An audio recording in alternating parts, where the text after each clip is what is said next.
Assalamualaikum warahmatullahi wabarakatuh. Perkenalkan, nama saya Indotela Musrida dengan nomor standbook B1 B119022 dari jurusan Manajemen Kelas A, Fakultas Ekonomi dan Bisnis Universitas Halu Oleo.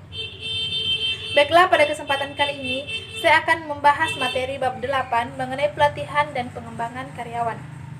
Pelatihan dan pengembangan karyawan ditujukan untuk meningkatkan keterampilan dan pengetahuan yang dimiliki karyawan, terutama dalam kondisi-kondisi baru.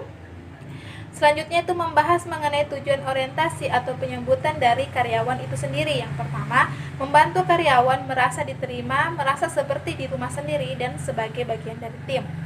Yang kedua, memastikan karyawan baru tersebut mendapatkan informasi dasar yang berfungsi secara efektif seperti akses surel, kebijakan dan tunjangan personel, dan ekspektasi dalam hal perilaku kerja. Yang ketiga, membantu karyawan baru mendapatkan informasi mengenai organisasi dalam pengertian luas seperti masa lalu, masa kini, kultur, serta strategi dan visinya mengenai masa depan. Yang keempat, mulai memperkenalkan orang tersebut ke dalam kultur perusahaan dan cara mereka bekerja. Kemudian selanjutnya membahas secara singkat tinjauan mengenai proses pelatihan.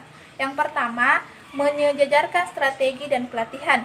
Tujuannya adalah untuk mengidentifikasi perilaku karyawan yang dibutuhkan perusahaan untuk melaksanakan strateginya.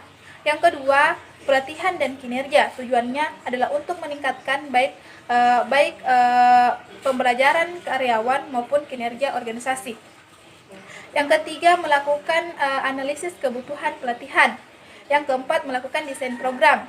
Berarti di sini melakukan secara keseluruhan termasuk tinjauan pelatihan, metode penyampaian, dan evaluasi program. Yang kelima,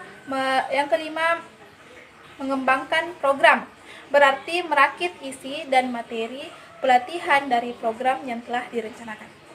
Selanjutnya itu cara menggunakan 5 teknik pelatihan. Yang pertama, pelatihan on the job, yaitu melatih seseorang melakukan pekerjaan sambil mengerjakannya. Yang kedua, pelatihan magang, yakni sebuah pelatihan terstruktur di mana orang akan menjadi pekerja yang lebih terampil. Biasanya dilakukan dengan kombinasi formal dan pelatihan on the job, dan biasanya juga diawasi oleh seorang pekerja ahli.